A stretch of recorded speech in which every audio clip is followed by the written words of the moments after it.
Assalamualaikum warahmatullahi wabarakatuh. Apa kabar kalian semua? Semoga kalian dalam keadaan sehat, dilancarkan rezekinya, dan dimudahkan segala urusannya, dan penuh dengan kebahagiaan. Sebelum masuk ke cerita, jangan lupa bantu like, komen, dan subscribe ya. Semoga kalian semua selalu dalam lindungannya. Aku sedang hamil, tapi suamiku menghamili wanita lain. Pagi itu, seperti biasa, aku menyiapkan semua keperluan suamiku, mulai dari air hangat untuk mandi, handuk, hingga pakaian kerjanya. Kebiasaan ini kulakukan setiap hari sejak kami menikah, sebagai bentuk cinta dan penghormatanku padanya. Namun, ada yang berbeda pagi ini. "Mas, airnya sudah siap kalau mau mandi." Seruku dari dalam kamar mandi, memastikan suamiku mendengar panggilanku. Tak ada jawaban. Aku menunggu sejenak, tapi tetap hening. Dengan perasaan kesal, aku keluar dari kamar mandi. Pandanganku langsung menuju kasur. Kosong. Dia tak ada di sana. Aku membatin, airnya sudah disiapkan, malah nggak ada orangnya. Kemana dia? Air hangat itu pasti akan keburu dingin. Aku berjalan keluar kamar. Tubuhku yang lelah terasa semakin berat. Usia kehamilanku sudah menginjak 8 bulan, dan setiap langkah terasa seperti beban yang harus kutanggung dengan susah payah. Tapi aku selalu menahan lelah demi suamiku, demi rumah tangga kami yang terlihat sempurna di mata orang lain. Sesampainya di ruang tamu, tak ada tanda-tanda suamiku. Aku memeriksa ke dapur, tapi dia juga tidak ada di sana. Langkahku terhenti di dekat meja makan, di mana aku melihat secarik kertas tergeletak. Tulisan tangan suamiku tertera di sana. "Maaf, aku harus keluar lebih awal. Ada yang harus aku selesaikan. Jangan lupa sarapan, ya. Aku sayang kamu dan anak kita." Aku tersenyum tipis membaca pesannya, meski rasa janggal tetap menyelimutiku. Suamiku selalu meninggalkan pesan jika harus pergi tiba-tiba, tapi akhir-akhir ini, kepergiannya seringkali tanpa penjelasan yang jelas. Namun, aku memilih untuk percaya. Aku percaya bahwa suamiku adalah sosok yang setia, pria yang bertanggung jawab, dan ayah yang baik untuk anak kami yang sebentar lagi lahir. Aku menggenggam perutku yang membesar, membisikkan doa agar semuanya baik-baik saja. Malam harinya, suamiku pulang dengan wajah yang lelah. Ia mendekatiku dan mencium keningku dengan lembut. "Maaf tadi pagi nggak sempat pamit," ucapnya. Nada suaranya terdengar tulus. Aku hanya mengangguk, meski hatiku sedikit terusik. "Nggak apa-apa, kamu capek ya?" "Iya, tadi banyak kerjaan," jawabnya singkat sambil mengalihkan pandangan. Aku ingin bertanya lebih jauh, ingin memastikan semuanya baik-baik saja. Tapi sesuatu dalam diriku menahan itu. Mungkin karena aku takut. Takut jika pertanyaanku justru akan membuka kenyataan yang tak ingin ku dengar. Hari-hari berlalu. Keganjilan suamiku semakin terasa. Ia sering pulang larut malam, dengan alasan pekerjaan yang menumpuk. Aku mencoba mengabaikan firasat buruk itu, meski sulit. Hingga suatu malam, semuanya terungkap. Aku sedang berbaring di sofa, menunggu suamiku pulang. Tiba-tiba ponselnya yang tertinggal di meja berbunyi. Aku tak berniat membuka pesan itu, tapi mataku tak sengaja menangkap nama pengirimnya di layar. Ayu. Dengan tangan gemetar, aku membuka pesan tersebut. "Mas, aku butuh kamu. Tolong datang.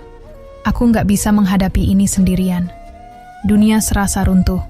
Ayu adalah rekan kerja suamiku, seorang wanita yang pernah dia kenalkan sebagai teman biasa. Aku berusaha menenangkan diriku, berpikir mungkin saja ini hanya salah paham. Tapi pesan-pesan lain di ponsel itu berbicara lain. Air mataku jatuh tanpa bisa kucegah. Aku merasakan sakit yang tak terkatakan, tetapi di saat yang sama, ada bagian dari diriku yang ingin tetap percaya, ingin memaafkan, demi anakku, demi keluarga kecilku. Ketika suamiku akhirnya pulang malam itu, aku menatapnya dengan mata penuh air mata. "Mas, aku hamil. Tapi kenapa kamu mengkhianati aku?" Dia terdiam, terpaku. Wajahnya berubah pucat, seolah tak menyangka aku tahu semuanya. "Aku bisa jelaskan," ujarnya, tapi suaranya bergetar.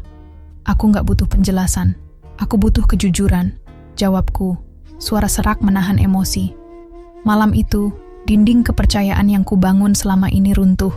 Tapi cinta itu tetap ada, meski kini diselimuti luka.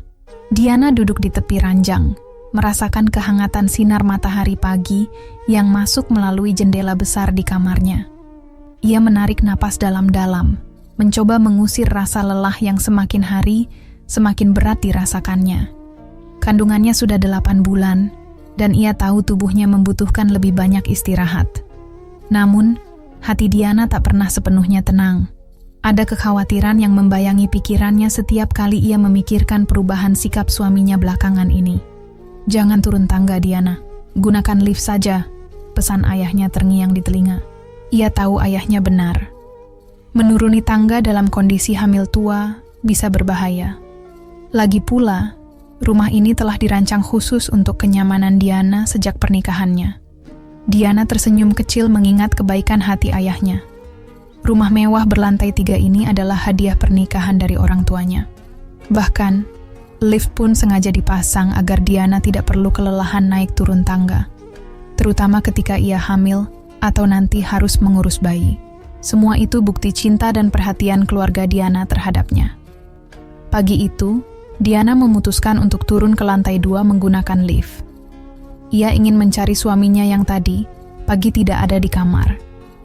Lantai 2 rumah mereka dihuni oleh keluarga suaminya, mertuanya, kakak ipar, dan adik iparnya. Diana yang berbaik hati mengajak keluarga suaminya tinggal bersama, karena ia tak tega meninggalkan mereka di kampung dengan kehidupan yang serba sederhana. Setelah keluar dari lift, Diana mengedarkan pandangannya. Ia berjalan pelan. Tubuhnya terasa berat membawa bayi yang tumbuh di rahimnya. Ia menyusuri lorong menuju kamar mertuanya, berharap menemukan suaminya di sana. Namun, langkahnya terhenti ketika mendengar suara pelan dari salah satu kamar. Pintu kamar itu tak tertutup rapat, dan suara pembicaraan terdengar jelas. Diana mengenali suara itu. Suara suaminya, bercampur dengan suara lain yang tak asing baginya. Rasa penasaran mulai menguasai pikirannya. "Ini terakhir kali ya. Kita nggak boleh ketahuan lagi," ujar suara perempuan yang pelan tapi tegas. "Aku tahu, tapi aku nggak bisa ninggalin kamu begitu aja," jawab suaminya. Nada suaranya penuh dilema. Diana merasakan jantungnya berdetak lebih cepat.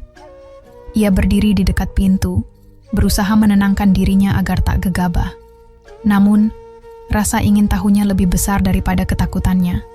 Ia mendekatkan telinganya ke celah pintu, mencoba menangkap lebih jelas apa yang mereka bicarakan.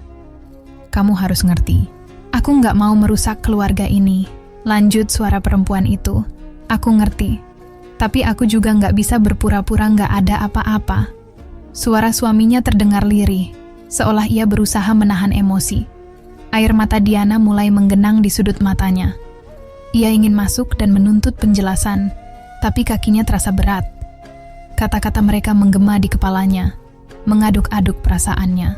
Ia merasa dikhianati, namun ia tak ingin terburu-buru menyimpulkan. Diana memutuskan untuk tidak masuk ke kamar itu. Ia berjalan kembali ke lift dengan langkah pelan, membawa beban berat di hatinya.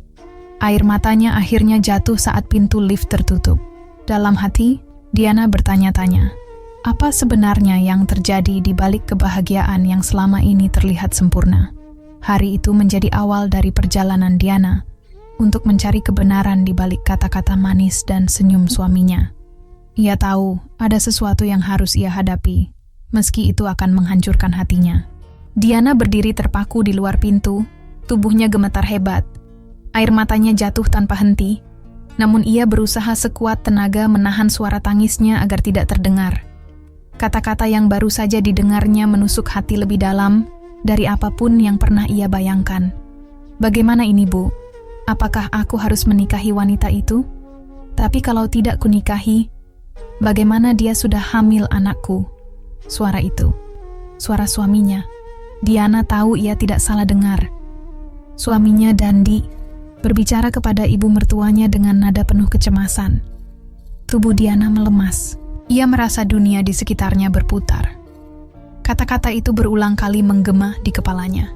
Menghamili siapa? Siapa wanita itu? Ia mencoba memahami situasi, meski sulit. Namun, sebelum ia sempat mencerna semuanya, suara ayah mertuanya ikut terdengar. "Ya gimana, Pak? Aku tidak tahan lagi melihatnya. Dia selalu menggodaku. Bagaimana aku tidak tergoda dengan tubuhnya yang molek itu?" Ucapan itu membuat jantung Diana berdegup semakin kencang. Tangannya gemetar, ia hampir kehilangan keseimbangan. "Tuhan, apa maksudnya ini? Apa yang sebenarnya terjadi?" Pikirnya dengan perasaan berkecamuk. "Ya sudah, kamu nikahi saja dia tanpa sepengetahuan istrimu. Tidak mungkin kamu menelantarkan dia, toh dia sudah hamil anakmu." Suara ibu mertuanya menyusul, terdengar lebih tenang, seolah apa yang mereka bicarakan adalah hal biasa. Diana merasa hatinya hancur berkeping-keping. Tak ada satupun dari mereka yang memikirkan perasaannya. Bahkan, ibu mertuanya tampak mendukung Dandi untuk menikahi wanita itu. Bukan marah, bukan menasihati, melainkan membantu menutupi aib anaknya. Air mata Diana semakin deras mengalir. Dadanya terasa sesak, seperti ditindih beban berat yang tak terlihat. Tiba-tiba, perutnya terasa kram. Rasa sakit itu datang begitu mendadak, membuat Diana harus berpegangan pada dinding untuk mencegah dirinya jatuh. Namun, rasa sakit di perutnya tidak ada apa-apanya dibandingkan rasa sakit di hatinya. Dandi masih berbicara dengan kedua orang tuanya, tanpa menyadari bahwa Diana mendengar segalanya. "Tapi Bu, kalau sampai ketahuan, bisa habis kita semua. Bisa diusir dari rumah ini. Aku tidak mau hidup susah lagi," ujar Dandi dengan nada putus asa. "Baiklah Bu," lanjutnya setelah hening sejenak. "Aku akan nikahi dia, tapi kapan? Secepatnya ya. Jangan sampai orang kampung tahu kalau anak teman ibu itu hamil di luar nikah." Diana tidak sanggup lagi mendengarkan. Ia mundur perlahan, meninggalkan tempat itu dengan air mata yang terus mengalir. Ia kembali ke lift dengan langkah gontai, menahan rasa sakit di perut dan di hatinya. Begitu pintu lift tertutup, ia akhirnya membiarkan suara tangisnya pecah. Tangis yang membawa pertanyaan tanpa jawaban. Bagaimana bisa seseorang yang kucintai dan kupercayai tega menghancurkan hidupku seperti ini? Saat Diana sampai di kamarnya, ia duduk di tepi ranjang sambil memegangi perutnya. Ia berbicara kepada bayi di dalam kandungannya, mencoba menguatkan dirinya sendiri. "Maafkan Ibu, Nak. Ibu nggak tahu harus bagaimana sekarang. Tapi demi kamu, Ibu akan berusaha tetap kuat." Hari itu, Diana sadar bahwa cinta yang selama ini ia pikir bisa mengatasi segalanya, mungkin tak cukup untuk menyelamatkan rumah tangganya. Kini, ia dihadapkan pada pilihan yang sulit. Bertahan dengan pengkhianatan atau pergi dengan luka yang mendalam. Namun satu hal yang pasti, Diana tahu ia harus memikirkan dirinya dan anaknya terlebih dahulu. Karena cinta yang paling tulus adalah cinta seorang ibu kepada anaknya. Diana duduk di tepi ranjangnya, mencoba mengendalikan emosi yang terus berkecamuk di dadanya. Air matanya sudah terlalu banyak mengalir sejak pagi itu, namun rasa sakit dan pengkhianatan yang dirasakannya tak kunjung reda. Ia mencoba berpikir jernih, meski hatinya porak-poranda. Pagi itu, di balik pintu kamar yang sedikit terbuka, ia mendengar pengakuan yang menghancurkan hidupnya. Dandi, suaminya, telah menghamili Anita, asisten rumah tangga yang bekerja di rumah mereka. Anita adalah anak dari teman ibu mertuanya, yang dibawa dari kampung untuk membantu mencuci dan merapikan pakaian. Bagaimana bisa? Mengapa harus dia? Pikir Diana. Ia tak habis pikir, bagaimana suaminya bisa begitu tega melakukan hal itu kepadanya. Apalagi di rumah mereka sendiri. Langkah seseorang terdengar mendekat ke kamarnya. Diana segera menenangkan diri, menghapus air mata dengan jilbab yang ia kenakan. Namun, jilbab itu basah karena warnanya yang terang membuat bekas air mata terlihat jelas. Tanpa berpikir panjang, Diana menuangkan sedikit air minum ke jilbabnya, berpura-pura tumpah agar Dandi tidak curiga. Pintu kamar terbuka, dan Dandi masuk dengan wajah datar, seolah tak ada yang salah. Diana berusaha keras menahan amarahnya. Ia tahu ini bukan saat yang tepat untuk menghadapi Dandi. Jika ia terburu-buru, semuanya bisa berantakan. "Kenapa jilbabmu basah?" tanya Dandi, melirik sekilas. "Oh, tadi aku nggak sengaja tumpahin air minum," jawab Diana singkat. Suaranya bergetar. Dandi mengangguk tanpa banyak bicara, lalu mengambil pakaian dari lemari. Diana mengawasi setiap gerak-geriknya, mencoba membaca pikiran suaminya. Namun, Dandi tetap tenang, seolah tidak ada beban di hatinya. Saat Dandi pergi ke kamar mandi, Diana mengambil napas panjang. Ia menyadari, ini bukan hanya tentang Dandi dan Anita, tetapi juga tentang keluarganya yang mendukung tindakan pengkhianatan itu. Mereka bahkan berencana menikahkan Dandi dan Anita tanpa sepengetahuanku, pikirnya dengan geram. Namun, Diana tahu ia tidak boleh gegabah. Ia harus menyusun rencana, sesuatu yang akan membuat mereka semua sadar siapa dirinya. Ketika Dandi selesai mandi, Diana sudah kembali duduk di ranjang, berusaha menampilkan senyuman kecil. Ia tahu, ia harus bermain cerdas. "Mas, aku mau ngomong nanti malam, ya?" katanya lembut. Dandi terlihat sedikit terkejut, namun ia mengangguk. "Ya, nanti kita bicara."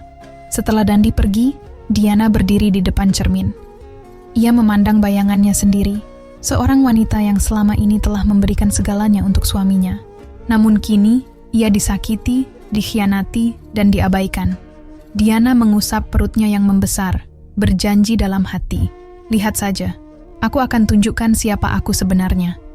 Kalian tidak akan meremehkanku lagi." Hari itu, Diana mulai menyusun langkah-langkahnya.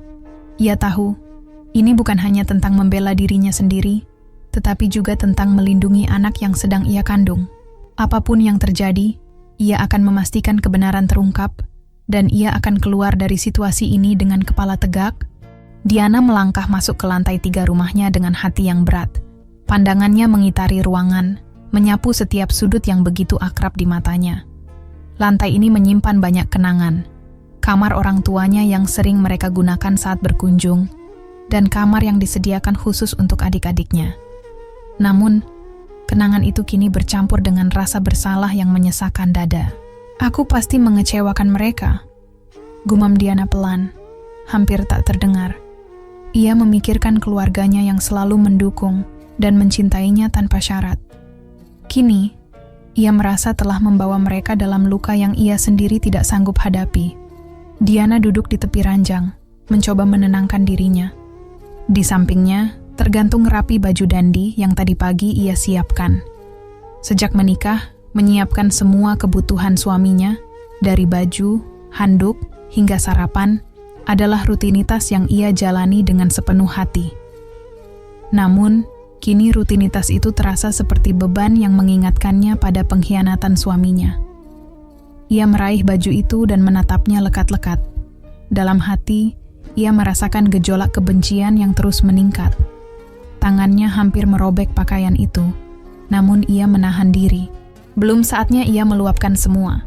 Belum saatnya aku membalas semuanya, pikir Diana, menggigit bibirnya untuk menahan air mata yang hampir tumpah lagi. Kenangan masa lalu tiba-tiba menyergapnya. Diana ingat betul awal mula ia jatuh cinta pada Dandi. Saat itu, Dandi adalah seorang perantau di Jakarta, bekerja sebagai pengemudi ojek online. Pertemuan pertama mereka terjadi di sebuah rumah makan sederhana. Diana, yang waktu itu sedang makan, tak sengaja menjatuhkan dompetnya. Dandi, dengan sigap, mengembalikannya tanpa satu pun isinya hilang. "Ini dompet Anda, Mbak," katanya sambil tersenyum. Wajahnya yang sederhana, tapi menarik meninggalkan kesan mendalam di hati Diana. Meski dia hanya seorang pengemudi ojek online, dia memiliki aura yang berbeda, pikir Diana saat itu. Sejak kejadian itu, Diana jadi sering memesan ojek online, berharap bisa bertemu Dandi lagi. Tak disangka, mereka dipertemukan kembali. Pertemuan demi pertemuan membuat mereka semakin dekat. Diana bahkan baru tahu bahwa Dandi tidak hanya bekerja sebagai pengemudi ojek, tetapi juga sedang menyelesaikan kuliahnya. Diana yang saat itu sudah lulus lebih cepat merasa kagum dengan kegigihan Dandi. Hubungan mereka semakin erat saat Dandi mulai menawarkan untuk menjemput Diana secara pribadi setiap pagi. "Anggap saja Mbak Diana penumpang spesial saya," ujar Dandi suatu kali, membuat Diana tersipu malu. Kedekatan itu perlahan menumbuhkan benih-benih cinta di antara mereka. Diana, yang terbiasa naik sepeda motor bersama Dandi, sering mengeluh kepanasan.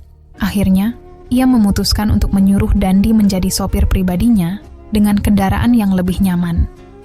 Waktu itu cinta terasa begitu manis dan penuh harapan.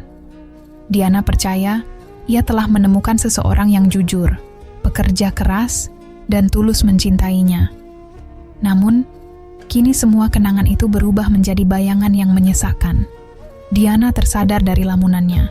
Ia menatap cermin, melihat pantulan dirinya yang terlihat lelah, baik secara fisik maupun emosional. Meski hatinya hancur, ia tahu ia harus berdiri kuat. Dandi, kau mungkin telah menghancurkan kepercayaanku. Tapi aku tidak akan membiarkan diriku hancur sepenuhnya. Bisiknya kepada bayangan dirinya sendiri. Hari itu, Diana membuat tekad baru. Ia tidak akan hanya menangis dan menjadi korban. Ia akan bertindak dengan cara yang benar untuk mendapatkan kembali kendali atas hidupnya. Diana memandang keluar jendela kamarnya, membiarkan angin lembut menyapu wajahnya. Pikirannya melayang pada masa lalu, pada kenangan manis yang dulu begitu ia hargai. Kenangan itu kini terasa seperti mimpi yang perlahan memudar, menyisakan kepahitan di hatinya. Ia teringat betapa besar perannya dalam perjalanan hidup Dandi. Ketika mereka pertama kali bertemu, Dandi hanyalah seorang mahasiswa yang juga bekerja sebagai sopir ojek online untuk menyambung hidup. Diana, dengan posisi dan kekayaan yang ia miliki, memutuskan untuk membantu Dandi menyelesaikan kuliahnya. "Mas, cepat selesaikan kuliahmu. Kalau kamu sudah lulus, aku akan bantu kamu mendapatkan pekerjaan yang lebih baik," ujar Diana suatu hari. Dandi mengangguk penuh semangat. "Terima kasih Diana. Aku janji akan berusaha sebaik mungkin." Dengan bantuan Diana, termasuk biaya kuliah dan dukungan moral, Dandi berhasil menyelesaikan studinya tepat waktu. Saat hari wisuda tiba, Diana hadir bersama keluarganya. Itu adalah momen di mana Diana pertama kali bertemu keluarga Dandi. Diana tak pernah melupakan perkenalan itu. Orang tua Dandi adalah buruh tani sederhana dari kampung. Kehidupan mereka serba pas-pasan, namun Diana bisa merasakan ketulusan dalam setiap ucapan dan sikap mereka. "Makasih Enduk, sudah bantu anakku," ucap Ibu Dandi dengan suara lembut saat mereka bertemu. Diana tersenyum hangat. "Dandi itu anak yang baik, Bu. Saya yakin dia bisa sukses." Sejak saat itu, hubungan Diana dan Dandi semakin erat. Meskipun awalnya hanya sebatas bos dan karyawan, benih cinta mulai tumbuh di antara mereka. Diana sering terkejut dengan perhatian kecil yang Dandi berikan, mulai dari mengingatkan untuk makan hingga memastikan ia tidak terlalu lelah. Setelah beberapa bulan menjalin hubungan, Diana akhirnya memberanikan diri untuk jujur kepada ayahnya. "Papa, aku punya hubungan dengan Dandi. Dia orangnya baik dan pekerja keras," ungkap Diana. Tak disangka, ayah Diana setuju. Bagi ayahnya, Dandi adalah contoh pria yang bertanggung jawab dan layak mendapatkan kesempatan. Diana pun membantu Dandi mendapatkan posisi sebagai manajer di perusahaan keluarganya. Meski awalnya sulit, Dandi menunjukkan dedikasinya. Dalam 6 bulan, ia sudah mampu menghandle tanggung jawabnya dengan baik. Diana semakin yakin bahwa pilihannya tepat. Hari yang paling mengharukan bagi Diana adalah ketika Dandi melamar dirinya. Dandi datang ke rumah Diana bersama keluarganya, membawa seserahan sederhana. "Aku tahu aku bukan orang kaya, tapi aku ingin menunjukkan ketulusanku," ucap Dandi sambil menyerahkan cincin dan gelang emas. Diana terharu. Ia tahu seserahan itu tidak mahal, tapi baginya yang terpenting adalah cinta dan niat tulus Dandi. "Aku tidak butuh kemewahan, Mas. Aku hanya butuh kamu," jawab Diana sambil tersenyum, menerima lamaran itu.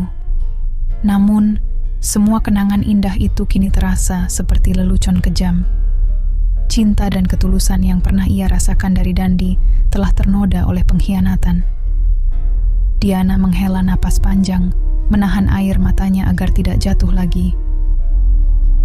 "Dandi, aku sudah memberikan segalanya untukmu. Tapi kenapa kau menghancurkannya?" gumam Diana, lebih kepada dirinya sendiri. Ia tahu, masa lalu tidak bisa diubah. Namun, ia juga tahu bahwa masa depan ada di tangannya. Dengan tekad yang semakin kuat, Diana berjanji untuk tidak membiarkan dirinya terus terjebak dalam rasa sakit ini. Ia harus bangkit demi dirinya dan anak yang sedang ia kandung. Hari yang ditunggu-tunggu akhirnya tiba. Pernikahan Diana dan Dandi dilangsungkan dengan begitu megah dan penuh kebahagiaan. Diana tak pernah menyangka bahwa perjalanannya bersama Dandi, dari seorang sopir pribadi hingga menjadi pendamping hidupnya, akan mencapai momen sakral ini. Pesta pernikahan itu adalah pesta yang begitu mewah. Ayah Diana, seorang pengusaha sukses, memastikan bahwa pernikahan putri sulungnya akan menjadi momen yang tak terlupakan. Gedung dihiasi bunga-bunga mahal, lampu-lampu kristal bergemerlapan, dan setiap tamu mengenakan pakaian terbaik mereka. Adik-adik Diana yang selalu protektif terhadapnya sibuk membantu mengatur setiap detail kecil pesta. Ketiganya tak hanya memastikan Diana terlihat sempurna sebagai pengantin, tetapi juga menjaga suasana agar tetap hangat dan penuh sukacita. Satu pesan kami, Kak. Jangan biarkan Mas Dandi menyakiti Kakak. Kalau sampai itu terjadi, lihat saja apa yang kami lakukan. Ujar salah satu adiknya dengan nada bercanda. Meski Diana tahu ada ketegasan di balik kata-kata itu. Diana hanya tersenyum mendengar ancaman manis dari adik-adiknya. Dia merasa begitu dicintai oleh keluarganya, dan itu membuatnya semakin yakin bahwa Dandi adalah pilihan yang tepat untuk hidupnya. Setelah pesta selesai, Diana merasa lega. Acara berlangsung lancar tanpa hambatan berarti. Esok harinya, setelah suasana mulai mereda, ayah Diana memanggilnya ke ruang tamu. Dandi turut serta mendampingi istrinya. Diana, ada sesuatu yang Papa ingin berikan padamu, ujar ayahnya sambil menyerahkan sebuah kotak kecil. Diana membukanya dengan penasaran, dan di dalamnya terdapat kunci rumah lengkap, dengan sertifikatnya atas nama Diana. Ia terkejut bukan main. Papa, apa ini? Tanyanya dengan mata berkaca-kaca. Itu hadiah pernikahan dari Papa untukmu. Rumah ini adalah milikmu. Papa ingin kamu memulai kehidupan baru dengan Dandi, tanpa harus khawatir soal tempat tinggal, jawab ayahnya dengan senyum lembut. Diana memandang kunci itu dengan tangan bergetar. Ia tahu betapa besar nilai hadiah ini, bukan hanya secara materi, tetapi juga sebagai simbol cinta dan dukungan dari keluarganya. Terima kasih, Pak. Diana tidak tahu harus berkata apa, ujar Diana dengan suara gemetar. Ayahnya menepuk bahunya dengan penuh kasih. Papa hanya ingin kamu bahagia, Nak. Jaga rumah itu baik-baik dan jadikan rumah tanggamu tempat yang penuh cinta dan kedamaian. Setelah menerima hadiah itu, Diana dan Dandi mulai mempersiapkan diri untuk pindah ke rumah baru mereka. Rumah itu besar dan mewah, lengkap dengan fasilitas modern, namun tetap terasa hangat karena sentuhan desain yang dipilih sesuai dengan kepribadian Diana. Namun, di balik kebahagiaan itu, Diana tak bisa menepis bayangan kelam yang perlahan mulai menghantui hatinya. Ia mencoba menepisnya, berusaha fokus pada kebahagiaan yang kini ada di hadapannya. Aku harus percaya pada cinta kami. Tidak ada yang boleh merusaknya, pikir Diana. Namun, di sudut hatinya, ada rasa khawatir yang ia tak bisa abaikan. Sebuah firasat yang entah datang dari mana, namun cukup untuk membuatnya gelisah di tengah kebahagiaan ini. Kehidupan Diana dan Dandi setelah pernikahan awalnya begitu indah, dipenuhi hadiah istimewa dan momen-momen membahagiakan. Setelah menerima rumah sebagai hadiah dari ayahnya, Diana kembali terharu saat ibunya memberikan tiket bulan madu ke luar negeri. Ini hadiah dari Mama, nikmati bulan madu kalian, ya, ujar sang ibu sambil menyerahkan tiket itu. Diana tak bisa menyembunyikan rasa harunya. Dia melompat kegirangan dan memeluk ibunya erat. Terima kasih, Ma. Diana sangat bersyukur punya orang tua seperti Mama dan Papa. Adik-adiknya juga memberikan kejutan. Dengan bangga mereka menyerahkan sebuah kotak kecil berisi kalung berlian. Kami menabung lama untuk ini, Kak. Jangan bilang kurang bagus, ya, ujar salah satu adiknya dengan nada bercanda. Diana tak kuasa menahan air mata. Kalian memang adik-adik terbaik. Kakak sangat bangga dan sayang kalian semua. Bulan madu ke luar negeri menjadi momen tak terlupakan. Diana dan Dandi menikmati waktu mereka dengan berkunjung ke berbagai tempat romantis. Tawa dan kebahagiaan menjadi bagian dari hari-hari mereka di sana.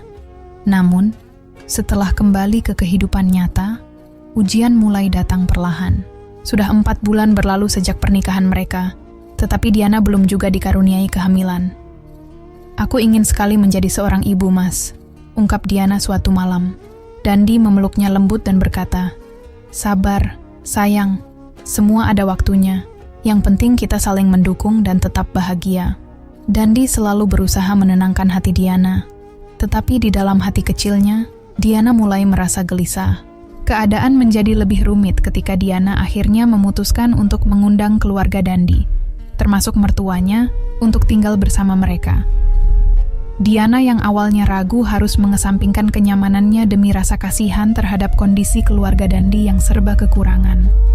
Namun, tak lama setelah mereka tinggal, berbagai ketegangan mulai muncul. Ibu mertua Diana sering mengatur-atur rumah tanpa meminta izin terlebih dahulu. "Kenapa vas bunga ini diletakkan di sini? Lebih pantas di sudut ruangan," ujar ibu mertua sambil memindahkannya. Diana hanya bisa tersenyum tipis dan berkata, "Iya, Bu, terserah ibu saja." Diana berusaha menahan diri dan menjaga kesopanan. Meskipun di dalam hatinya ia mulai merasa tidak nyaman. Puncaknya, ibu mertuanya meminta seorang anak teman dari kampung, Anita, untuk bekerja di rumah mereka. Diana yang awalnya keberatan akhirnya mengizinkan, karena memang membutuhkan tambahan tenaga untuk mencuci dan menyetrika pakaian. "Ya sudah, Bu. Kalau ibu merasa dia cocok, saya akan menerimanya," ujar Diana dengan nada setenang mungkin. Anita akhirnya dipekerjakan sebagai tukang cuci, mengurus pakaian seluruh penghuni rumah, termasuk pakaian para asisten rumah tangga. Diana tetap ingin menjaga profesionalitas di rumahnya. Ia memastikan semua asisten rumah tangganya fokus pada tugas masing-masing dan merasa nyaman bekerja.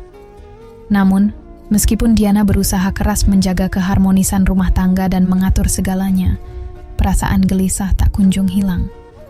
Ia merasa ada sesuatu yang salah, sesuatu yang perlahan. Diana merasa terperangkap dalam situasi yang semakin tidak terkendali. Pikirannya penuh dengan kebingungan dan perasaan jijik yang semakin menggerogoti hatinya setelah mengetahui kebenaran tentang suaminya. Setelah Dandi selesai mandi dan mencoba mendekatinya, Diana menahan diri. "Kamu kenapa, sayang? Mengapa tidak mau dicium?" tanya Dandi dengan wajah bingung. Diana terdiam, tidak tahu harus menjawab apa. Semua yang terjadi di belakangnya kini terbuka jelas di matanya, dan rasa jijik terhadap suaminya semakin kuat. Ia merasa seolah-olah dunia ini mulai runtuh, dan apa yang selama ini ia anggap sebagai kebahagiaan ternyata penuh kebohongan. Suaminya terus mendekat, mengharapkan reaksi yang lebih positif darinya. Namun, Diana dengan keras mengusap bibirnya setelah ciuman itu. Untungnya, Dandi tidak menyadari perubahan sikapnya, malah kembali sibuk dengan ponselnya. Diana merasa terperangkap, namun ia harus tetap mempertahankan kewarasannya. Malam itu, saat keluarga besar Dandi berkumpul untuk makan malam, Diana merasakan ketegangan yang semakin meningkat. Anita, asisten rumah tangga yang selama ini ia coba maklumi, duduk di meja makan bersama mereka. Ini adalah pertama kalinya Diana melihatnya bergabung di meja makan keluarga. Diana merasa sangat terganggu dengan kehadiran Anita. Perasaannya semakin tidak nyaman saat melihatnya begitu dekat dengan keluarganya. Dengan tajam, Diana melirik Anita, mencoba menyembunyikan rasa kesalnya. "Maaf, Bu, Ibu Dandi yang menyuruhku untuk makan bersama di sini," kata Anita dengan suara pelan, mencoba menjelaskan. Namun, Diana tidak bisa menahan amarahnya lagi. "Aku yang punya rumah ini. Aku yang berhak mengaturnya. Silakan kamu kembali ke dapur bersama asisten lainnya," jawabnya tegas, meskipun hati Diana sudah sangat terluka. Semua orang di meja makan terdiam sejenak, merasa canggung. Namun, ibu mertua Dandi mencoba menenangkan keadaan. "Biarkan saja dia makan di sini. Dia anak teman ibu, kita harus menghargainya," kata ibu mertua dengan lembut. Diana merasa seperti ada dua dunia yang bertarung di dalam dirinya. Keinginan untuk mempertahankan hubungan dengan suaminya dan keluarga besarnya, dan perasaan marah serta kecewa yang tidak bisa lagi ditahan. Diana merasakan perasaan yang semakin sulit untuk dikelola. Setelah kejadian tadi malam, dengan tegas ia mengusir Anita dari meja makan, dan suaminya Dandi, yang tidak terima dengan sikapnya, terus berusaha membela wanita itu. "Iya sayang, biarin aja dia makan di sini, toh nggak ganggu kita juga kan?" ujar suaminya, berusaha menenangkan situasi. Namun Diana sudah terlalu muak. "Aku nggak mau mas, risih banget aku lihat dia. Dia itu cuma asisten rumah tangga di rumah ini, nggak pantas duduk sama kita," jawabnya dengan nada tajam, berusaha menekan emosi yang sudah membuncah. Suaminya hanya bisa diam, dan Anita yang merasa tersinggung langsung bangkit dari tempat duduknya dan pergi ke dapur. Diana merasa puas, meskipun hatinya penuh dengan amarah yang tidak bisa lagi dibendung. "Nyaman-nyaman aja makan tanpa gangguan," gumam Diana pelan sambil melanjutkan makan. Malam itu, meskipun perasaan hatinya kacau, Diana berusaha tetap makan dengan tenang, sadar bahwa ia harus menjaga kesehatannya untuk janin yang ada di dalam perutnya. Bu Rahmi, asisten rumah tangga yang juga seperti ibu kedua baginya, sudah paham betul apa yang menjadi seleranya. Diana merasa sedikit tenang dengan kehadiran Bu Rahmi di sisi dapur, meskipun rasa sakit hati terus menggerogoti perasaannya. Setelah makan, suasana di meja makan pun kembali canggung. Suami Diana, Dandi, yang melihat perubahan sikapnya, tidak banyak bicara. Ia hanya memandangi Diana dengan wajah kebingungan. Biasanya Diana selalu menurut dan bersikap lembut, tetapi kali ini sikapnya benar-benar berbeda, lebih kasar dan tegas. Dandi berusaha untuk mendekatinya dengan lembut. "Apa kamu mau tambah lauk yang lainnya, sayang?" tanyanya, berharap bisa menenangkan suasana. Namun, Diana hanya menjawab, "Sudah cukup, aku sudah kenyang," tanpa menunjukkan ekspresi lebih.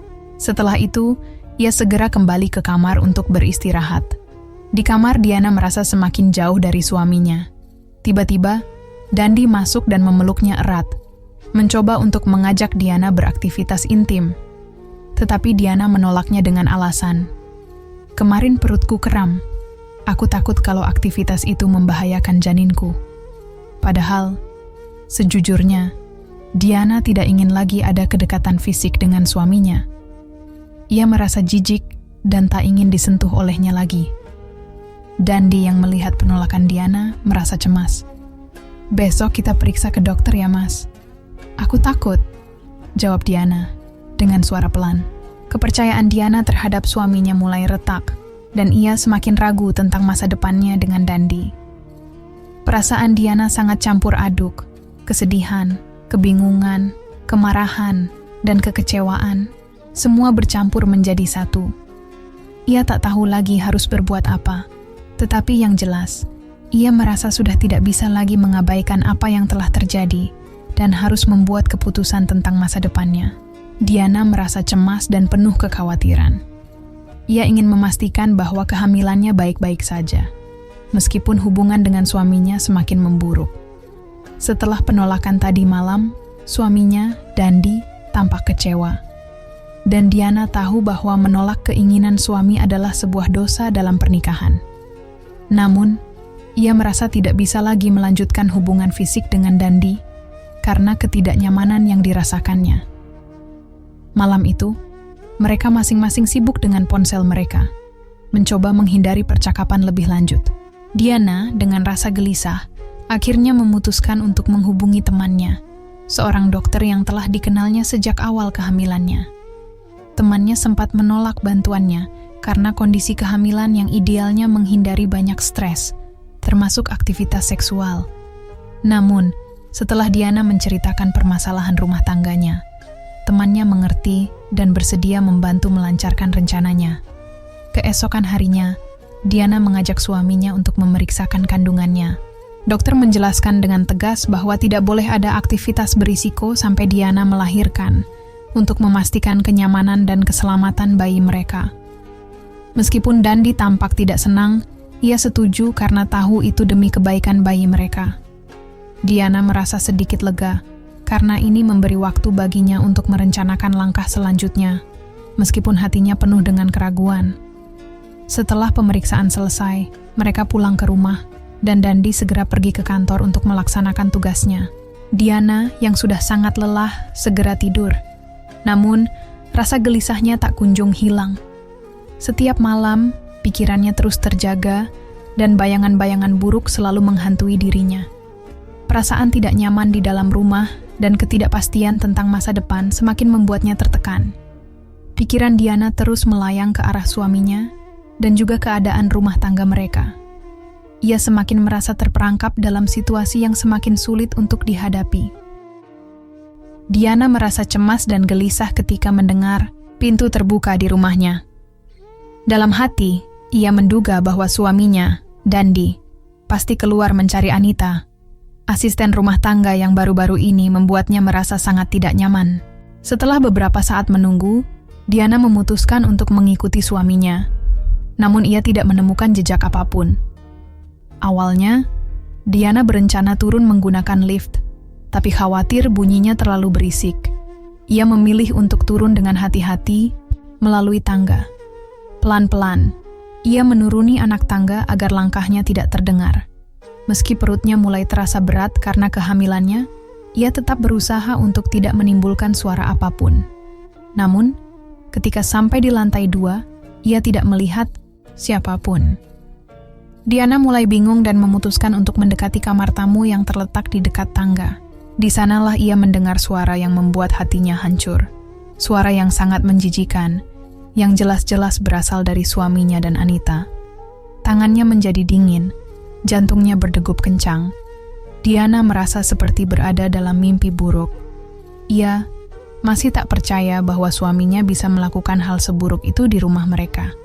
Saat itu, perutnya yang besar juga mulai terasa sakit, dan ia tahu bahwa bayinya juga merasakan dampak dari kesedihannya. Rasa kecewa dan sakit hati begitu mendalam, membuatnya hampir tidak bisa berpikir dengan jernih. Diana bergegas kembali ke kamar dengan langkah yang lemah. Ia merasa perutnya semakin sakit, namun dengan sisa-sisa tenaga yang dimilikinya, ia berhasil naik kembali ke lantai 3. Sampai akhirnya, ia dapat masuk ke kamar dan berbaring di tempat tidur, berusaha menenangkan dirinya. Ia mengusap perutnya dan berbicara pada bayinya, mencoba memberikan kekuatan pada dirinya sendiri. Jangan lemah, nak. Kita harus kuat. Kita harus memberi pelajaran pada papamu. Kita harus buat dia paham siapa kita. Gumam Diana sambil mengelus perutnya, berusaha menenangkan anaknya agar tetap baik-baik saja di dalam rahimnya. Setelah meminum segelas air, kondisi Diana sedikit membaik. Meskipun hati dan pikirannya masih penuh dengan rasa sakit dan kekecewaan yang mendalam, Diana berusaha untuk tidur dan menghilangkan rasa sakit hati yang begitu mendalam. Namun tidur pun tak datang dengan mudah. Ia terjaga di tengah malam. Perasaan hancur dan kecewa menguasai dirinya. Di pagi hari, saat melihat suaminya yang masih tertidur di sampingnya, perasaan jijik semakin kuat. Ia tak habis pikir bagaimana suaminya bisa menduakan dirinya dengan seorang pembantu rumah tangga. Diana merasa bahwa alasan suaminya berselingkuh bukan karena Anita lebih baik darinya, melainkan karena tubuh Anita yang lebih menggoda, lebih montok dan sempurna di mata suaminya. Diana merasa tubuhnya tak seideal itu. Kulitnya tak selembut atau seputih milik Anita. Namun, dia menyadari bahwa semua itu tak bisa dibiarkan begitu saja. Di dalam hati, Diana mulai merencanakan segala sesuatu. Ia harus memikirkan cara untuk mendapatkan bukti yang bisa mempermudahnya dalam menggugat cerai suaminya. Setelah merenung sejenak, ia memutuskan untuk memasang kamera CCTV di beberapa sudut rumah, di tempat-tempat yang menurutnya penting. Dengan bukti yang kuat, dia bisa memastikan suaminya tak akan lolos begitu saja. Diana segera menghubungi asisten pribadinya, yang selama ini sudah menjadi tangan kanan di rumah, dan memerintahkan untuk membeli alat CCTV serta penyadap suara. Diana memiliki tekad bulat untuk menggali kebenaran. Meski itu berarti harus menjalani langkah-langkah yang keras dan penuh emosi. Ia mulai mengatur rumah dengan hati-hati, menyiapkan segala sesuatu untuk memastikan bahwa rencananya berjalan lancar. Pada suatu sore, setelah semua perangkat CCTV terpasang, Diana meminta asisten pribadinya untuk selalu menjaga dan mengawasi rumah setiap hari. Ia tak lagi merasa aman sendirian di rumah ini. Sebelumnya, asisten pribadinya hanya bertugas saat diperlukan. Namun kini Diana memintanya untuk lebih terlibat mengawasi apa yang terjadi di dalam rumah. Sore itu, Diana kembali menyambut suaminya yang pulang dengan sikap yang tampak biasa. Namun, dalam hatinya, Diana tahu bahwa pertempuran batin telah dimulai. Suaminya tak tahu bahwa langkah-langkah yang sudah ia ambil akan membawa semuanya ke titik yang tak bisa lagi dihindari. Diana sudah cukup sabar dengan keadaan yang terjadi dalam rumah tangganya. Namun, rasa sakit hati dan ketidakpuasan terus menggerogoti dirinya. Ia merasa bahwa suaminya tidak memenuhi tanggung jawabnya sebagai kepala keluarga, terutama dalam hal nafkah. Diana sudah lama merasa terabaikan, karena selama ini suaminya tidak memberikan uang untuknya. Bahkan tidak ada tabungan yang bisa dia manfaatkan. Yang lebih menyakitkan lagi, suaminya tampaknya lebih mengutamakan keluarganya sendiri, memberikan uang dalam jumlah besar kepada orang tuanya. Diana sebenarnya tidak masalah jika suaminya membantu orang tuanya, tetapi yang ia inginkan adalah pengakuan dan perhatian terhadap hak-haknya sebagai istri. Sambil menahan amarah, Diana akhirnya memutuskan untuk berbicara langsung dengan suaminya. Ia tidak lagi bisa diam dan menerima semua ketidakadilan itu. Ia ingin menuntut haknya yang selama ini tidak pernah diberikan. "Kamu ini kenapa sih? Tak biasanya kamu seperti ini," tanya suaminya, merasa heran dengan perubahan sikap Diana. "Aneh apanya? Biasa saja kok. Menurutku wajar seorang istri menuntut haknya," jawab Diana tegas. "Kalau kamu tidak mau memberikan, ya tidak apa. Aku tinggal, pecat kamu saja dari kantor. Untuk apa aku mempekerjakanmu jika aku tidak bisa menikmati hasil kerja kerasmu?" katanya dengan ancaman yang jelas. Melihat ketegasan dalam diri Diana, suaminya akhirnya ciut. Ia tak bisa lagi mengelak dan setuju untuk memenuhi permintaannya. Tanpa banyak bicara, Diana segera mengambil dompet suaminya yang baru saja dia keluarkan. Dengan cepat, ia mengambil semua uang yang ada di dalamnya, beserta kartu kredit dan debit, bahkan semua kartu yang bisa digunakan untuk transaksi. Yang hanya dibiarkannya adalah KTP dan kartu identitas lainnya. "Ya ampun sayang, kamu tidak menyisakan sepeser pun untukku. Kalau aku mau beli sesuatu bagaimana?" ucap suaminya, terkejut dan kesal. Diana hanya menjawab dengan dingin, "Kamu tidak butuh kartu kredit, Mas. Semua kebutuhanmu nanti aku yang atur. Kalau kamu perlu uang, tinggal bilang saja padaku." Dengan langkah tegas, Diana segera menghubungi pihak bank dan meminta mereka untuk memblokir kartu kredit tersebut. Kini Diana merasa bahwa langkah yang diambilnya sudah benar. Ia tidak akan tinggal diam lagi. Semua yang suaminya lakukan, baik perselingkuhan maupun ketidakperhatian terhadapnya, akan ada balasan yang setimpal. Diana tahu bahwa ini adalah awal dari perubahan besar dalam hidupnya, dan ia tidak akan mundur lagi. Diana merasa bahwa pengkhianatan yang diterima dari suami dan keluarganya sudah melampaui batas. Keikhlasannya membantu dan memberikan yang terbaik selama ini ternyata tidak dihargai sama sekali. Setelah mengetahui perselingkuhan suaminya dan perlakuan buruk dari keluarganya, Diana memutuskan untuk mengambil langkah tegas yang akan mengubah segala sesuatunya. Setelah suaminya gajian, Diana langsung mengatur keuangan mereka dengan cermat. Semua gaji suaminya tidak lagi masuk ke rekeningnya, melainkan langsung dipindahkan ke rekening Diana. Diana takut jika uang itu tetap berada di tangan suaminya, maka dia akan bisa mengambilnya lagi. Jadi ia memutuskan untuk mengatur semuanya sendiri. Bahkan, ia menghubungi pihak kantor untuk meminta agar gaji suaminya ditransfer ke rekeningnya, bukan ke rekening suami. Diana juga memastikan uang yang seharusnya diberikan kepada mertuanya. Ia memberikan jatah untuk orang tuanya, yaitu sebesar 3 juta, dan untuk adik iparnya yang memiliki nomor rekening, dia transfer 1 juta saja. Diana merasa bahwa jumlah tersebut sudah cukup untuk kebutuhan mereka, meski sebenarnya ia merasa tidak ingin memberikan sepeser pun kepada mereka yang telah bersekongkol dengan suaminya. Namun, ketika ia memberikan uang tersebut kepada mertuanya, reaksinya tidak sesuai dengan yang diharapkan. Ibu mertuanya malah marah, mempertanyakan mengapa hanya 3 juta yang diberikan padanya. "Apa cuma 3 juta? Kamu ini gila ya? Mana cukup uang segini?" teriak ibu mertuanya dengan nada ketus, seolah-olah ia merasa marah pada Diana. Diana merasa semakin kesal mendengarnya. Memangnya ibu mau beli apa? Semua kebutuhan ibu sudah saya tanggung. Jadi untuk apa lagi uang itu? Hanya untuk kebutuhan pribadi, kan? Diana menjelaskan dengan tenang namun tegas. Tapi, ibu mertuanya tidak puas. Ia melanjutkan dengan merajuk pada anaknya, suami Diana. Mana cukup uang segini? Biasanya kamu memberi ibu 5 juta bahkan lebih. Ini kenapa cuma 3 juta? Diana semakin jengkel mendengar ucapan mereka. Ternyata mereka malah menganggapnya sebagai hal yang biasa dan tidak ada rasa terima kasih. Di hadapan suaminya, ibu, mertuanya malah mulai menyalahkan Diana. Sudahlah, ibu terima saja. Lagian sekarang, uang saya yang mengelola, kata suaminya dengan nada pasrah, menyalahkan keadaan. Diana semakin merasa kecewa karena selama ini ia telah memberikan yang terbaik. Terlebih apa yang ia terimaannya adalah ketidakpuasan dan rasa tidak tahu terima kasih.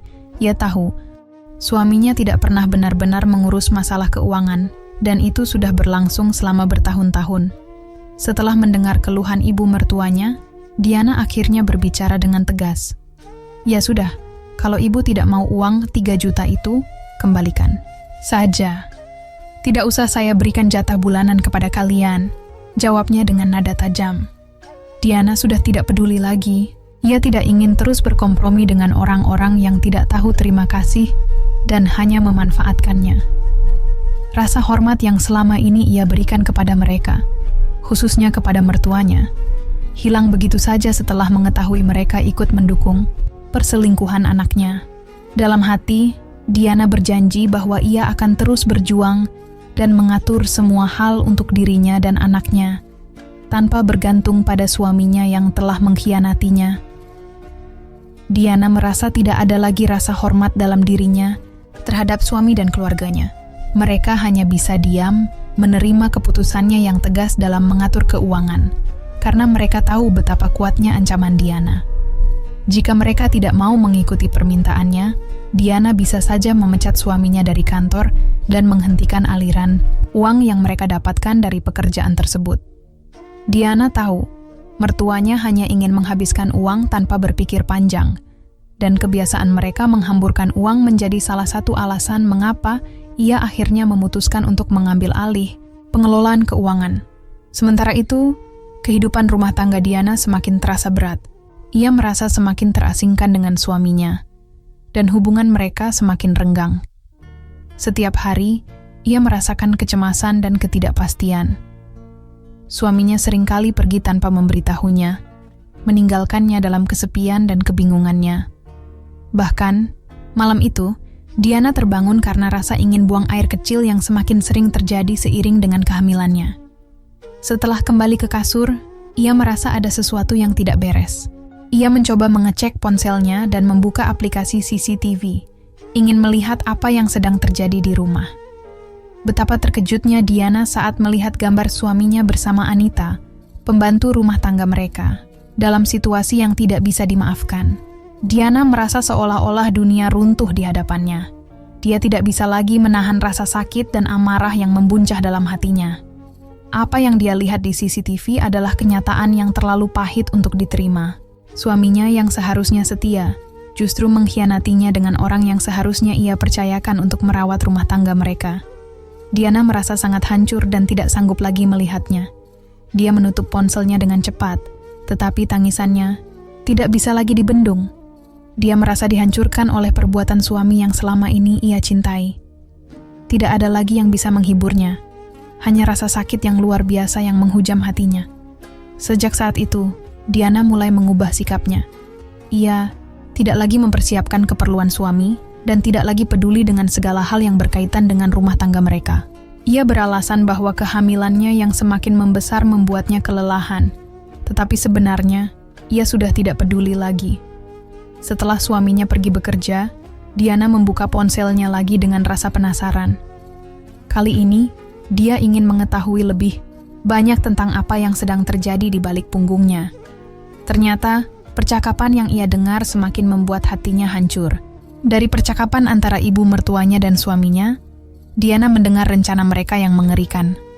Ibu mertuanya berbicara tentang rencana pernikahan antara Anita dan suaminya, Dandy, yang tidak bisa ditunda lagi. Mereka khawatir akan malu jika kehamilan Anita semakin terlihat dan mereka berencana untuk menikah minggu depan. Diana merasa seperti dunia gelap baginya. Semua pengkhianatan yang dia terima semakin terang-terangan, dan ia merasa seolah-olah sudah tidak ada lagi jalan untuk kembali. Dalam hati, Diana berjanji untuk tidak tinggal diam dan membiarkan semua ini begitu saja. Ia harus bertindak, meskipun hatinya sangat terluka. Iana mendengarkan percakapan antara ibu mertuanya dan Anita dengan hati yang hancur. Ibu mertuanya berencana untuk segera melangsungkan pernikahan Anita dan suaminya, Dandy, meskipun mereka hanya bisa menikah secara siri untuk menutupi kehamilan Anita yang semakin jelas. Ibu mertuanya sepertinya ingin menikahkan mereka sesegera mungkin, meskipun Anita tampaknya lebih menginginkan pesta yang meriah, namun terbatas waktu dan biaya. Rencana ini terdengar konyol bagi Diana, tetapi dia tahu bahwa mereka berusaha menyembunyikan semuanya dengan cara yang sangat sembrono. Dengan orang tuanya yang percaya begitu saja, mereka membuat keputusan dan penuh kebohongan. Diana merasa bahwa waktunya sudah semakin dekat.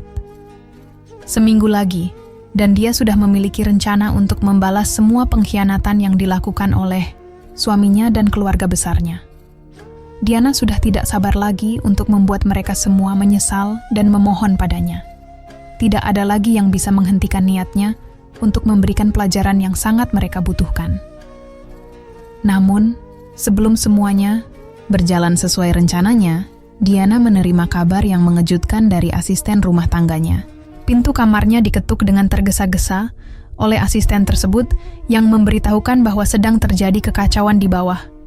Diana segera turun dan melihat kakak iparnya yang sedang mengamuk, merusak barang-barang di rumah. Dia terlihat marah sekali dan tanpa berpikir panjang, Diana langsung berteriak untuk menghentikannya. "Berhenti, kamu tidak tahu diri!" teriak Diana dengan suara keras. Bahkan, dia lupa bahwa dirinya sedang hamil. Kekesalan dan kemarahannya meledak, melihat bagaimana kakak iparnya yang sudah menumpang tinggal di rumah mereka dan hanya menghabiskan uang tanpa bekerja. Kakak iparnya itu bahkan tidak mau bekerja, meskipun usianya sudah tidak muda lagi. Tidak hanya itu, kali ini kakak iparnya benar-benar membuat Diana kesal dengan menghancurkan barang-barang di rumahnya dan menuntut uang dari Diana. Dengan nada memaksa, kakak iparnya meminta uang dengan tangan terulur, jelas menginginkan uang untuk membeli obat-obatan terlarang. Diana sudah cukup tahu bahwa kakak iparnya adalah seorang pecandu yang telah berulang kali meminta bantuan dan telah disarankan untuk direhabilitasi. Namun, karena kelemahan hati mertuanya, mereka tidak membiarkannya mendapat perawatan yang diperlukan. Diana merasa sudah tidak bisa lagi bersabar. Dengan ketegasan yang luar biasa, Diana memerintahkan asisten rumah tangganya untuk segera menelepon pihak kepolisian. Tanpa mertuanya yang selalu menghalangi keputusan dan tindakannya, Diana merasa lebih bebas untuk mengambil tindakan yang tepat. Tidak lama setelah itu, polisi datang dan menangkap kakak iparnya yang tidak tahu diri. Keputusannya kali ini memang keras, namun Diana merasa bahwa itu adalah langkah yang diperlukan untuk menghentikan kekacauan yang terus-menerus datang dari keluarganya. Diana tahu bahwa ini hanyalah permulaan. Apa yang dia alami dengan suami dan keluarganya, semua pengkhianatan dan ketidakadilan akan dia hadapi dengan tegas. Mereka harus membayar atas segala perbuatan mereka, dan Diana tidak akan menyerah sampai semuanya mendapatkan balasan yang pantas. Diana semakin yakin untuk melanjutkan rencananya setelah mendengar percakapan ibu mertuanya dan Anita. Dia sadar bahwa suaminya dan keluarga mertuanya semakin meremehkannya. Setelah kejadian malam itu, Diana memutuskan untuk tidak lagi bertindak manis di depan mereka. Kini, dia ingin menunjukkan sifat aslinya yang tegas dan pemberani, yang tidak akan dibiarkan dipermainkan oleh siapapun, terutama oleh suaminya dan keluarga mertuanya yang terus mempermainkannya. Setelah beberapa hari, Diana merasa semakin jijik dengan apa yang telah dilakukan suaminya. Saat suaminya kembali mendekati dirinya, Diana berpura-pura mual dan memberitahunya bahwa dia tidak bisa dekat-dekat dengan suami sementara waktu. Diana mengaku bahwa kehamilannya sudah mendekati waktu persalinan dan dia takut jika ada yang membahayakan anak mereka. Suaminya akhirnya setuju tidur di ruang tamu, sementara Diana tetap berpura-pura merasa mual dan tidak nyaman berada di dekatnya. Beberapa hari setelah itu, Anita kembali ke rumah, mengklaim bahwa orang tuanya sedang sakit dan dia harus pulang. Diana tahu bahwa ini hanya alasan untuk melanjutkan rencana pernikahannya dengan suami Diana. Suaminya kemudian meminta izin untuk pergi keluar kota dengan alasan pekerjaan, dan Diana memberi izin dengan pura-pura tidak mencurigai apapun, meskipun dalam hatinya dia tahu persis apa yang akan terjadi. Setelah suaminya pergi, Diana segera menghubungi adik-adiknya. Dia sudah memberitahu mereka mengenai perselingkuhan suaminya dan rencana perceraian yang telah dia ajukan ke pengadilan. Diana tidak hanya ingin bercerai, tetapi dia juga ingin suaminya dijebloskan ke penjara karena perzinahan dan korupsi yang dia lakukan di kantor. Diana telah mengumpulkan semua bukti yang bisa menjatuhkan suaminya. Diana mempersiapkan segala sesuatunya dengan cermat. Dia membawa koper dengan semua barang yang perlu dibawa untuk perjalanan panjang menuju kampung halaman suaminya, tempat acara pernikahan tersebut akan dilaksanakan. Perjalanan yang memakan waktu 10 jam itu terasa sangat jauh, tetapi Diana tahu bahwa ini adalah langkah penting untuk mengungkapkan kebenaran dan memberikan balasan kepada mereka semua. Sesampainya di kampung halaman suaminya, Diana dan adik-adiknya menuju rumah yang telah mereka sewa. Karena di kampung tidak ada hotel yang layak untuk menginap, Diana sudah mempersiapkan semua keperluan untuk kepergian mereka, termasuk tempat tinggal yang nyaman di kampung. Rumah yang disewa tidak jauh dari rumah Anita, hanya sekitar 1 kilometer saja. Dan ini memberi Diana peluang besar untuk melaksanakan rencananya. Diana segera membagikan tugas kepada adik-adiknya. Salah satunya diberikan tugas untuk memasang layar latar belakang untuk sebuah pertunjukan yang akan berlangsung. Diana mengatakan kepada adiknya untuk memberitahu keluarga Anita bahwa layar latar belakang itu adalah bonus dari vendor yang mereka sewa. Semua langkah telah disiapkan dengan hati-hati, dan Diana tidak sabar untuk melihat bagaimana semuanya akan terungkap. Rencana balas dendamnya mulai mengambil bentuk, dan dia siap untuk mengejutkan semua orang yang telah mengkhianatinya. Semua persiapan yang Diana lakukan berjalan dengan lancar. Adik pertamanya berhasil melaksanakan tugasnya dengan sangat baik. Berkat kerjasamanya dengan vendor yang disewa oleh keluarga Anita, Diana yakin rencananya akan berhasil. Di saat yang sama, Diana juga sudah melaporkan suaminya kepada polisi dan menunggu saat yang tepat untuk penangkapannya. Setelah acara ijab kabul, yang sebenarnya hanya formalitas, Diana tahu bahwa pihak berwenang akan segera datang untuk menangkap suaminya. Ketika acara berlangsung, Diana masih menyembunyikan identitasnya dengan mengenakan masker agar tidak dikenali oleh orang-orang di sana. Meskipun banyak yang tidak mengenalnya, beberapa orang mulai curiga dengan kehadirannya. Karena mungkin mereka tidak pernah melihatnya sebelumnya, Diana segera memberi perintah pada adik ketiganya untuk naik ke atas panggung dan berpura-pura menyumbangkan sebuah lagu. Dia juga meminta adiknya untuk mengubah sedikit suaranya, agar tidak dicurigai oleh suaminya yang duduk di pelaminan. Adik Diana melangkah dengan percaya diri dan meminta mikrofon kepada MC acara. Dengan suara yang berbeda, adiknya mengumumkan kepada para tamu undangan bahwa dia akan menyumbangkan sebuah lagu. Namun terlebih dahulu akan menampilkan foto-foto kenangan dari kedua mempelai. Para tamu tampak penasaran dan antusias melihat video yang akan ditayangkan. Tak lama kemudian, foto pertama muncul di layar. Sebuah foto yang diambil oleh adik Diana ketika suaminya dan Anita sedang berduaan di mall. Wajah suami Diana langsung pucat ketika melihat foto tersebut, dan ketegangan semakin meningkat. Kemudian, slide berikutnya menampilkan foto-foto perselingkuhan mereka berdua. Meskipun foto tersebut telah diburamkan, jelas terlihat apa yang terjadi. Bagi orang dewasa, gambar-gambar itu sangat jelas menunjukkan apa yang sebenarnya terjadi di antara mereka. Tidak hanya foto, ada juga video yang memperlihatkan kebersamaan suami Diana dan Anita. Dan itu mempermalukan suaminya di depan banyak orang. Diana merasa puas melihat mereka dihancurkan di hadapan publik. Sementara tamu-tamu di sekitar pelaminan terkejut, ada yang merasa marah, dan bahkan ada yang melemparkan gelas berisi minuman ke arah pengantin. Anita dan suaminya Dandi segera basah kuyup dengan air yang dilemparkan kepada mereka. Baju Anita hancur dan terendam, begitu pula dengan Dandi. Suasana semakin kacau ketika meja-meja dibalikkan, dan suasana semakin panas dengan kemarahan yang meluap dari para tamu. Tak lama setelah kerusuhan tersebut, mobil kepolisian tiba di lokasi. Polisi yang datang semakin memperburuk ketegangan, membuat suami Diana dan Anita semakin panik. Mereka bertanya-tanya apa yang terjadi dan kenapa polisi hadir di tengah acara pernikahan mereka. Suami Diana yang kini merasa terpojok, tidak bisa lagi menyembunyikan rasa takutnya. Diana melihat semuanya dengan rasa puas.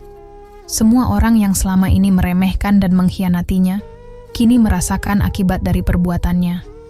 Segalanya telah terungkap dengan cara yang memalukan, dan Diana merasa ini adalah pembalasan yang pantas bagi mereka semua. Polisi akhirnya masuk ke dalam tenda dan mendekati suamiku dengan membawa surat penangkapan. Semua yang terjadi begitu cepat dan tak terduga.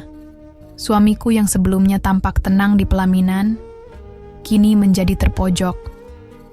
Dia dibawa turun oleh polisi dengan tangan digandeng dan mencoba memberontak, tetapi jelas dia tidak bisa melawan.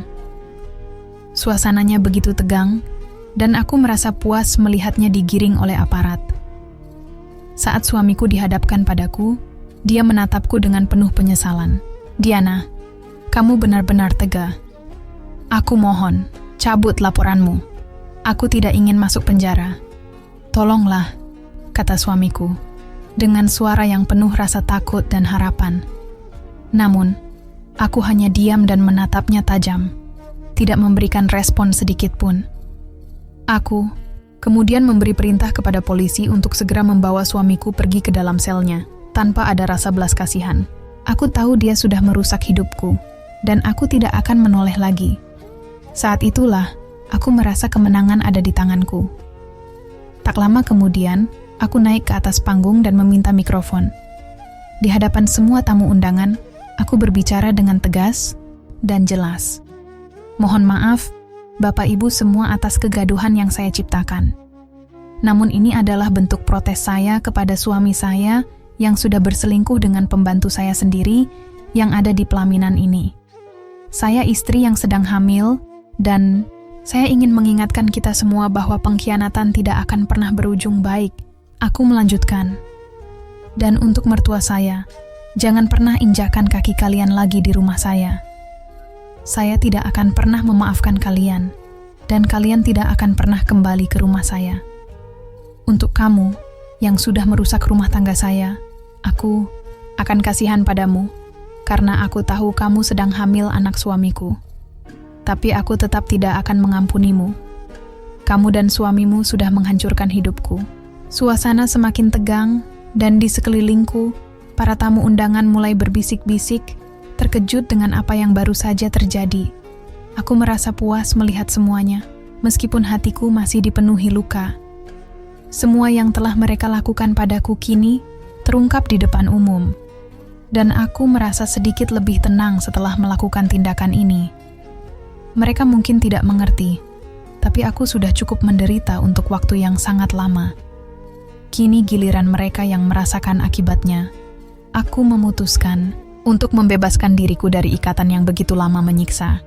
Setelah semua yang terjadi, akhirnya aku bisa berdiri dengan kepala tegak, meskipun hati ini terasa penuh luka. Semua yang telah kulalui, penderitaan dan pengkhianatan, akhirnya membawa titik terang. Aku menyadari, untuk masa depanku dan anakku, aku harus menjadi lebih kuat. 57, aku biarkan kamu bebas supaya kamu bisa merawat anakmu. Namun kamu harus menjadi narapidana, ucapku kepada Anita dengan ketegasan. Ini aku dan suamiku bukanlah sepasang suami istri lagi. Kami sudah berpisah. Suamimu itu akan masuk penjara untuk waktu yang lama, karena dia juga terlibat dalam kasus korupsi. Kamu harus tahu bahwa pesta ini tercipta dari uangku, uang perusahaan tempat suamimu bekerja, yang dia gunakan untuk menyelenggarakan pesta ini dengan uang hasil korupsi. Itu sangat keji, lanjutku dengan suara yang tenang namun penuh kebencian terhadap semua yang mereka lakukan. Aku tahu ini adalah akhir dari semuanya. Aku sudah cukup puas dengan apa yang telah kulakukan. Aku tidak lagi merasa marah, tetapi lebih pada perasaan lega yang luar biasa. Aku tahu semuanya akan membaik, meskipun tidak ada jalan kembali lagi. Aku melanjutkan. Cukup dari saya. Saya mohon maaf kepada orang tua kalian. Ini semua terpaksa saya lakukan, dan saya tahu kalian orang baik, tidak pantas mendapatkan ini. Tapi anak kalian sudah merusak kehidupan saya. Saya tidak bisa membiarkan kalian atau anak kalian merusak hidup orang lain lagi. Setelah selesai berbicara, rasa sakit yang kurasakan tiba-tiba datang lagi. Aku merasa sangat lelah dan semakin tidak kuat. Aku segera menyuruh adikku untuk membawaku ke mobil, dan kami langsung menuju rumah sakit karena aku merasa khawatir dengan kondisiku. Sesampainya di rumah sakit, aku harus menjalani operasi sesar karena kondisiku yang semakin memburuk. Aku merasa takut, namun di sisi lain, aku juga merasa lega. Karena setelah begitu lama menderita, akhirnya aku bisa melahirkan anakku. Bayiku lahir dengan selamat ke dunia ini. Aku merasa bahagia meskipun dalam kesedihan. Perjalanan rumah tanggaku memang penuh dengan luka. Tetapi aku tahu, ini adalah babak baru dalam hidupku. Kini, aku hanya ingin fokus untuk membesarkan anakku, bersama dengan keluargaku yang mendukungku. Setelah semua yang terjadi, jiwaku mulai lebih tenang. Aku bisa melepaskan segala dendam dan kesedihan yang selama ini menghantui. Hidupku kini berlanjut, tanpa lagi terbelenggu oleh masa lalu yang kelam